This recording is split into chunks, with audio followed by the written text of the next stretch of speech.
She was just a little girl, running barefoot toward the brightest stage lights in America. Nobody expected her to break through the security line. Nobody thought Elvis Presley would stop mid-performance.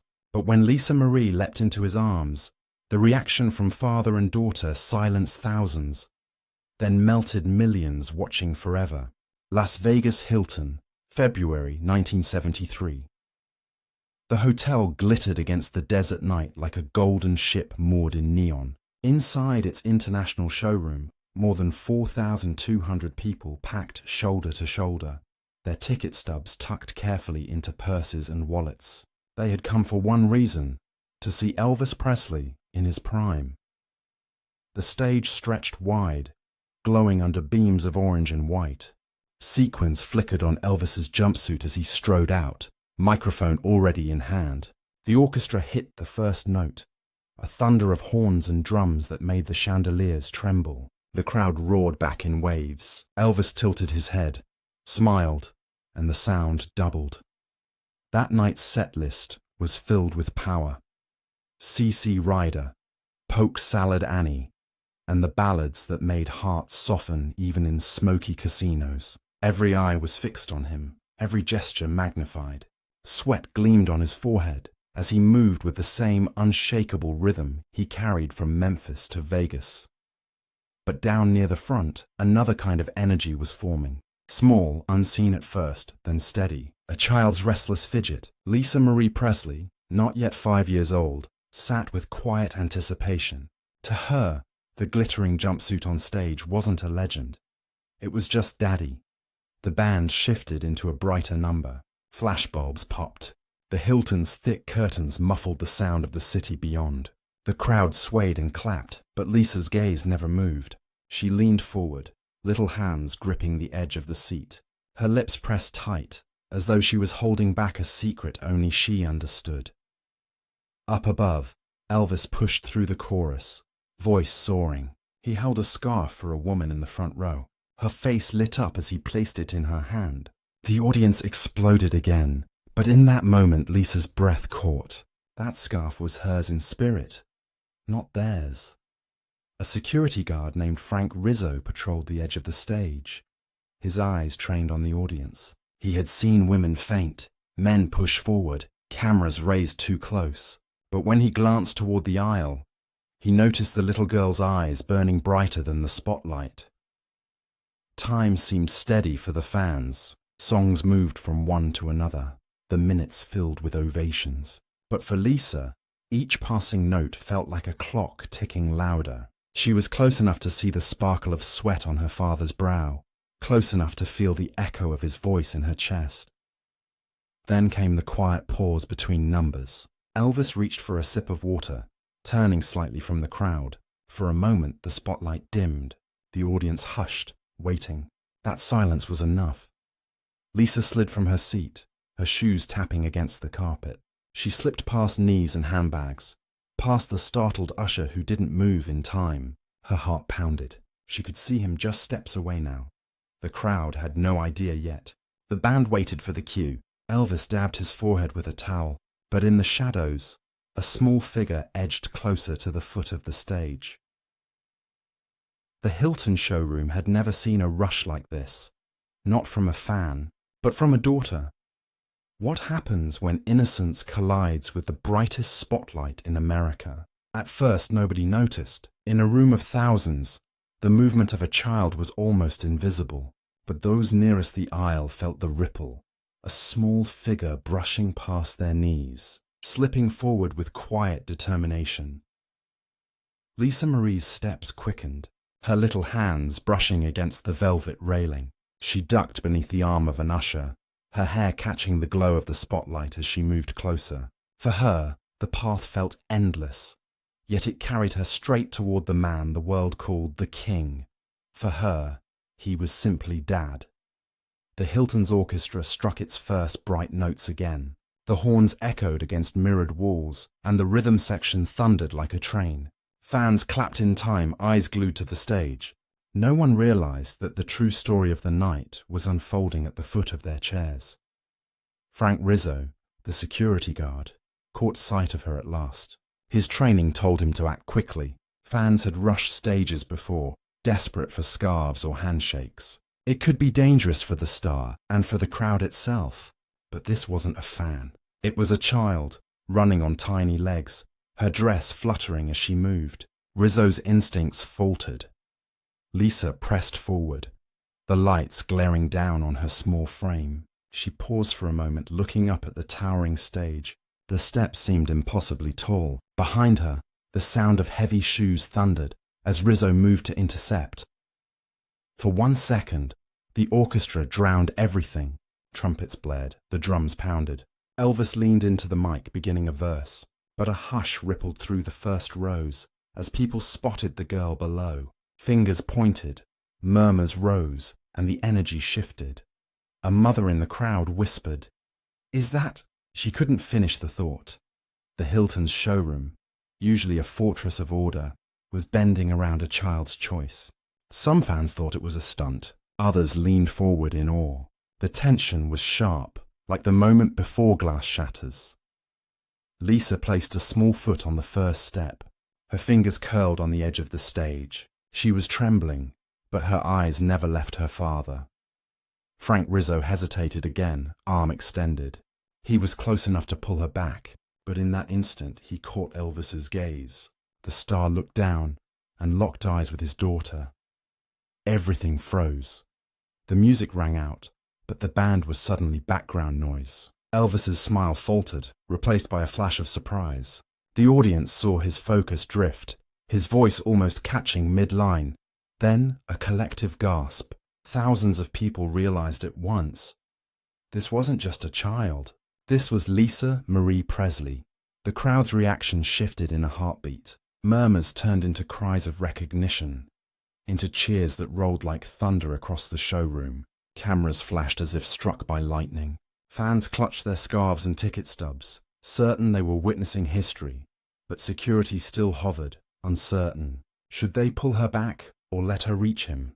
The Hilton had rules, and no child was supposed to cross that line. Yet this wasn't about rules anymore. It was about family. Lisa held her ground on the step, looking up at her father with wide, steady eyes. Elvis adjusted the mic, sweat dripping from his temple. His lips parted as though to sing again, but no sound came. The band's volume seemed to collapse around the silence of that stare. What happens when a performer has to choose between the show and his own blood? With thousands of fans watching every breath, the Hilton showroom was no stranger to chaos. Fans had rushed aisles, shouted names, even tried to climb onto the stage before. But this was different. A child, frozen on the steps, staring up at the king of rock and roll. A father, caught mid-performance, microphone trembling in his grip. The crowd didn't breathe. For a moment, it was as if 4,200 people had been turned to stone. Every face reflected the same question. What would Elvis do? Lisa Marie stood still, one hand on the lip of the stage. The spotlight caught her small features, and suddenly she wasn't hidden anymore. She was part of the performance, whether anyone liked it or not. The horn section held their notes just a fraction longer than usual, unsure of the cue. A saxophone squeaked, Elvis's eyes fixed on her, and his chest rose sharply. His lips parted as though to finish the lyric, but no words came. He swallowed, tilted his head, and the microphone dipped slightly in his hand. Down by the steps, Frank Rizzo hesitated. Training screamed at him to move. Get the child out of the way, restore order. But this wasn't a stranger. This was blood. He glanced up, waiting for the signal from Elvis. The audience leaned forward, hundreds of bodies pressing at once. A woman clutched her program, whispering, "It's Lisa Marie." Others gasped, covering their mouths. The electricity in the air had shifted from joy to tension, sharp and uncertain. Elvis shifted his weight, beads of sweat rolling down his cheek. For decades, his life had been rehearsed, polished, controlled. Every movement on stage was crafted. But this moment wasn't in the script. The drums faltered. The rhythm section nearly collapsed before the conductor snapped them back into line. The sound filled the room again, but it didn't matter. The true spotlight wasn't on the band. It was on a father and his little girl. Elvis took one step toward the edge of the stage. The crowd gasped as if drawn by one voice. Lisa's eyes lit up, and she leaned closer. He raised his free hand slightly, a silent signal to the guards. Rizzo froze in place, lowering his arm. The message was clear: stand down.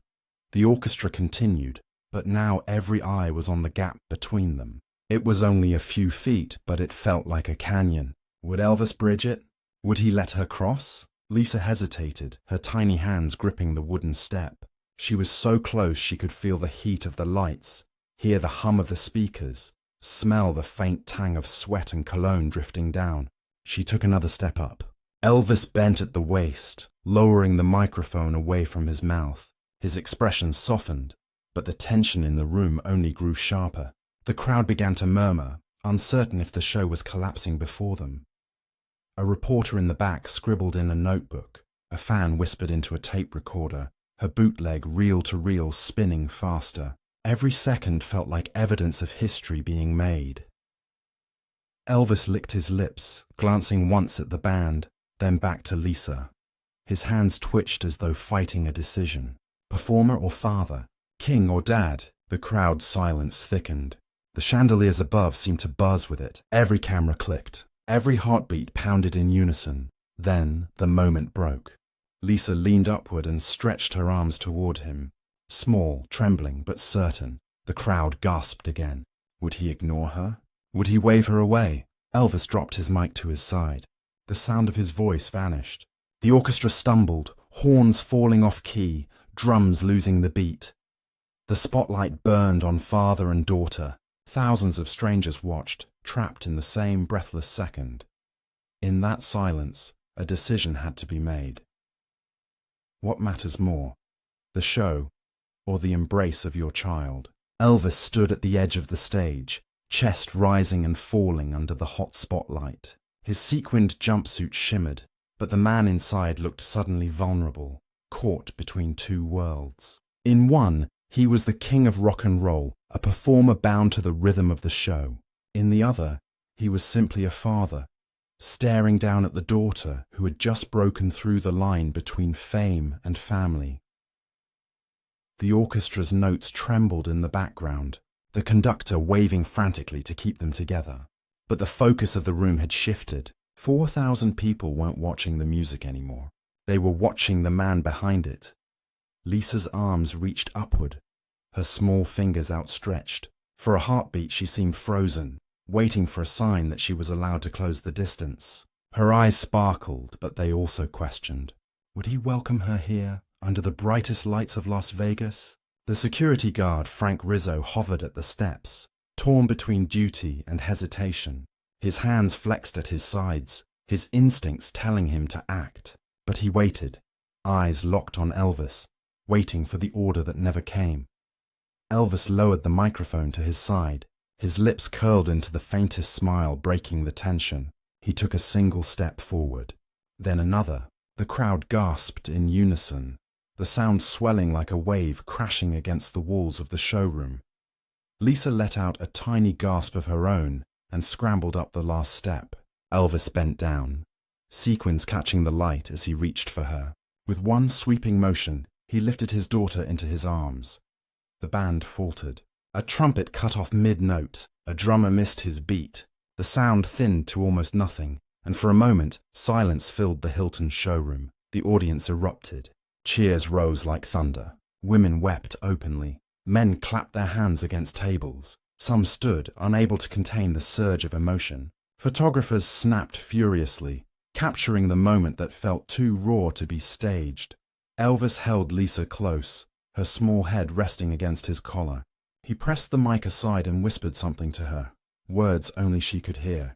The crowd couldn't know what was said, but they could feel the intimacy. It was not for them, it was for her.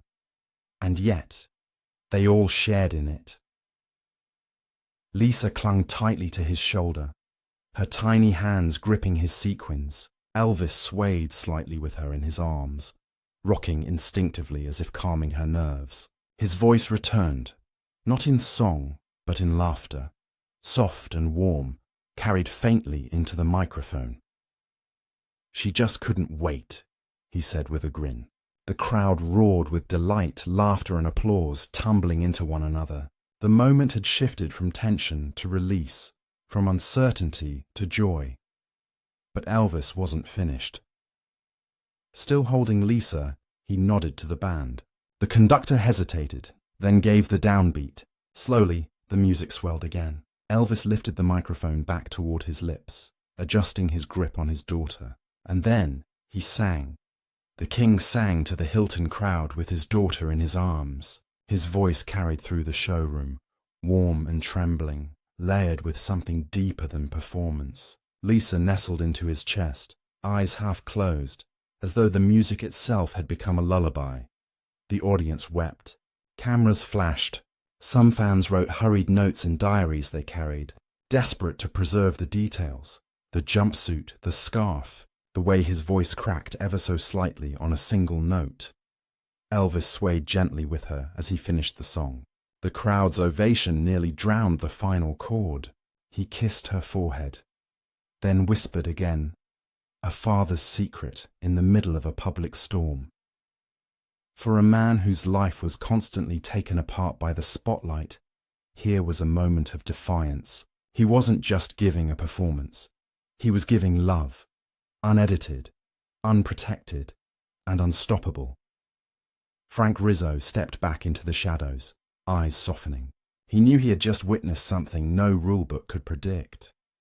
The Hilton showroom was alive with tears and thunder. Strangers held hands, united by a scene they would never forget. But even as the music swelled again, one question lingered in the air. Had the king of rock and roll just changed forever in the eyes of his fans? The Hilton showroom no longer felt like a concert hall. It felt like a living room. Thousands of strangers huddled together, watching something private unfold under the brightest lights in Nevada. Elvis didn't rush.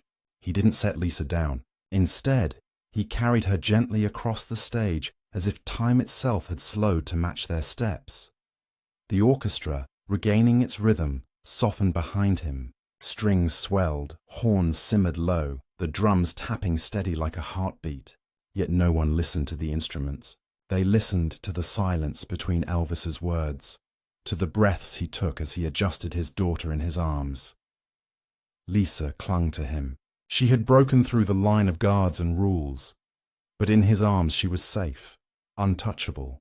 Her cheek pressed against the sequined collar of his jumpsuit, her small hand gripping tight. To the world, Elvis Presley was a legend.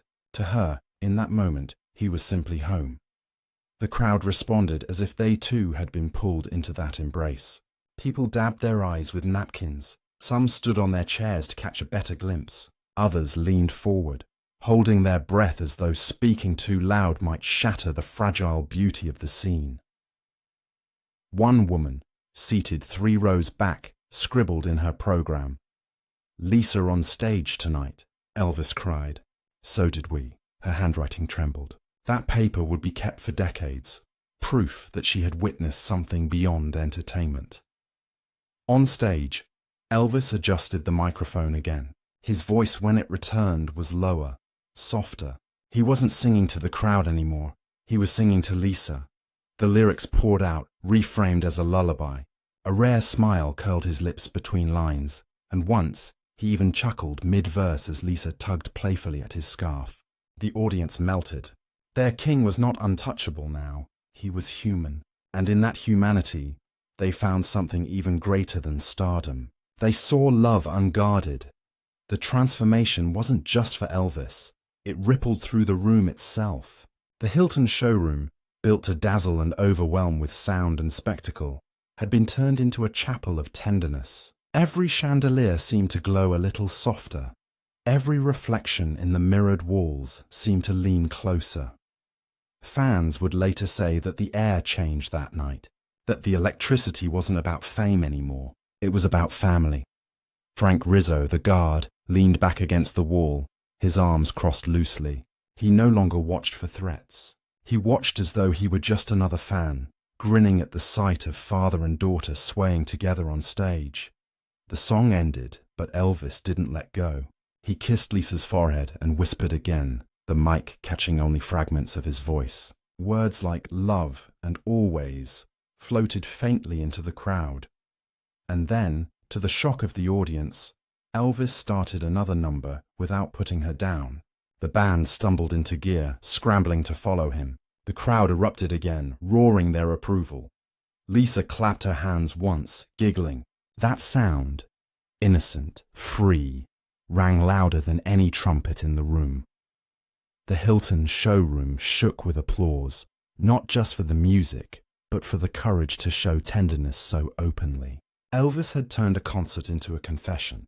He had turned a performance into a promise. For a man often surrounded by excess, this simple moment became the rarest gift of all. The crowd didn't want it to end. They wanted the song to last forever, to keep watching father and daughter share the stage, but no concert can stop time. The band built toward the final note, the room trembling with sound and emotion. Elvis's voice soared one last time with Lisa still in his arms. The song closed and the ovation was deafening. The audience rose to their feet, clapping, shouting, crying. Some whispered prayers of thanks, others simply shook their heads, unable to believe what they had just seen. It was more than music. It was transformation in real time. And yet, as the applause thundered on, one question lingered in every heart. How far beyond this room would the ripples of that moment reach? The Hilton showroom finally dimmed that night, but the story didn't stop when the lights went down. Fans spilled into the neon-soaked streets of Las Vegas, their voices buzzing with excitement. Yet their words weren't about set lists or costumes. They were about the moment.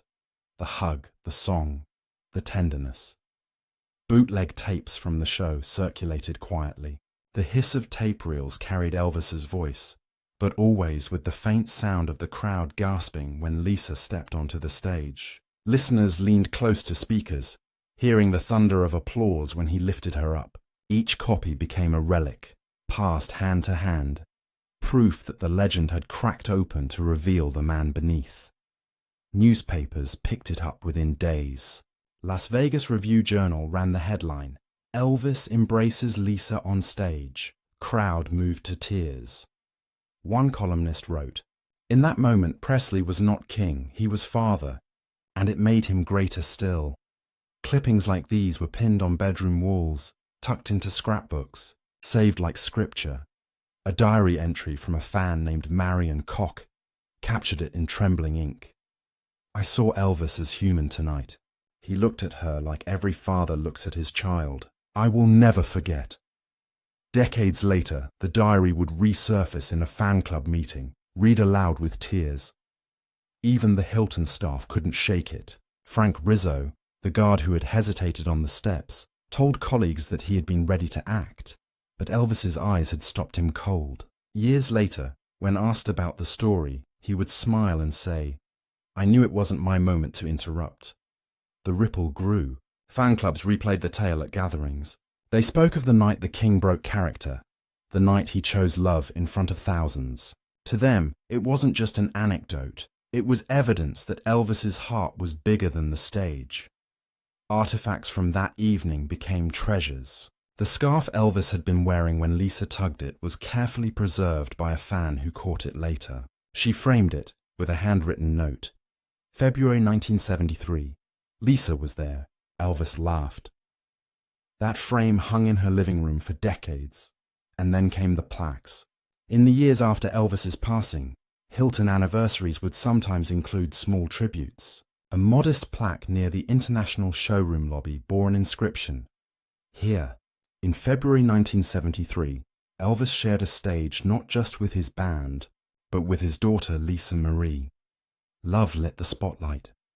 Tourists paused there, taking photos, whispering the story to their children. The ripples even touched Lisa herself. For the rest of her life, interviews would circle back to that moment. Reporters asked, "Do you remember the night you ran on stage?" Sometimes she laughed, sometimes she softened, but always she nodded. "I just wanted to be near him," she once said quietly. Could a single hug on a stage carry through decades, echoing across newspapers, recordings, and family stories? The answer lived in the way fans still spoke of it. Not as a gimmick, not as a show, but as a glimpse of truth. In an age when celebrity seemed untouchable, Elvis had revealed that tenderness could break through the armor of fame. That's why the story still spread, years after the Hilton showroom itself changed names and decor. Bootleg tapes hissed, headlines yellowed, plaques gathered dust, but the memory never faded. And as fans looked back, one question rose again and again. Was that hug more powerful than any song he ever sang? That night in February 1973 was never remembered for its set list, or even for the soaring high notes that shook the Hilton ceiling. It was remembered for a pause, for the moment when Elvis Presley chose his daughter over the rhythm of the show. The king of rock and roll could have waved her back. He could have kept the performance untouched, the spotlight flawless, but he didn't. He chose to bend the rules, to bend the music itself, so that love could stand at center stage. And in doing so, he showed millions that tenderness is not weakness. It is strength. It is courage. It is the thing that lingers long after the lights fade. Fans carried that memory with them for decades. Some told their children about it. Others held onto scarves, ticket stubs, or the hiss of old bootleg tapes as proof. And every time the story was retold, it carried the same lesson. Fame passes, but love endures. Even now, the image is clear. A father in sequins, a daughter in his arms, a crowd in tears. The Hilton showroom has changed, but the memory remains, whispered in fan clubs, etched on plaques, woven into Presley legend. Because in the end, Elvis was not remembered only as a king. He was remembered as a father who let the world see his heart. If this moment touched you, share it with someone who believes love is stronger than fame. Were you, or someone you know, ever in the Hilton audience back then? Tell us your memory below. And if you want more untold stories of Elvis Presley, watch the next legend waiting here.